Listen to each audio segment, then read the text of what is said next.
Yves Grandmontagne, bonsoir. Yves Grandmontagne, bonsoir.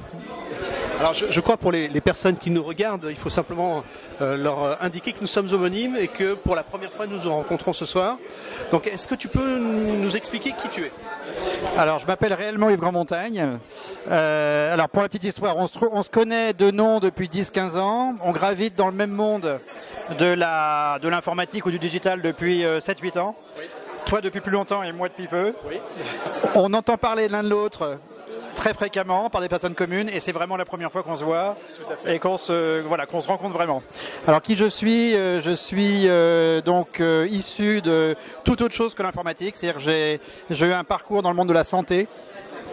Dans le business de la santé, j'ai travaillé chez Pfizer. C'est en étant chez Pfizer que j'en suis devenu ensuite par les rencontres, les circonstances DRH. Donc j'étais DRH France de Pfizer et j'ai ensuite changé de secteur d'activité pour rejoindre, je dirais pas fortuitement, mais un peu quand même, le monde du digital, puisque j'ai été DRH de Microsoft de 2010 à 2015. Et c'est précisément chez Microsoft que j'irai rencontrer le monde du digital et la révolution digitale au point que j'ai souhaité en faire mon métier à part entière et m'orienter depuis un an dans l'accompagnement, le conseil aux entreprises. Alors pas sur les problématiques techniques, mais pour l'accompagnement des mutations du travail, qui était un grand sujet en lui-même. Tout à fait. Alors nous sommes ici lors d'une soirée CIONet, donc où l'on côtoie des DSI et des startups également, en particulier des startups du domaine RH.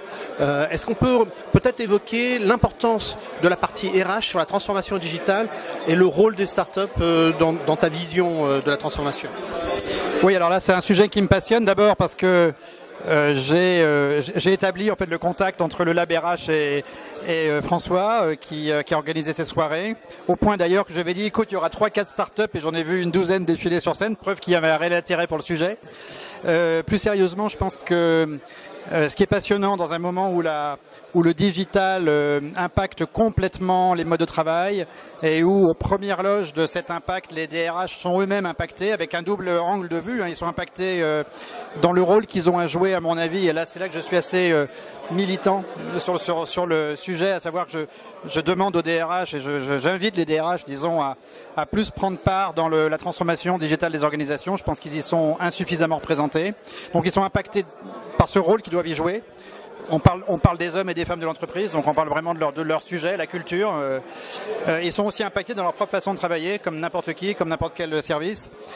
Ce qui est intéressant dans les startups et particulièrement dans ce que le Lab RH représente, ils sont 160 et quelques startups aujourd'hui, c'est à mon sens l'innovation. Beaucoup échoueront.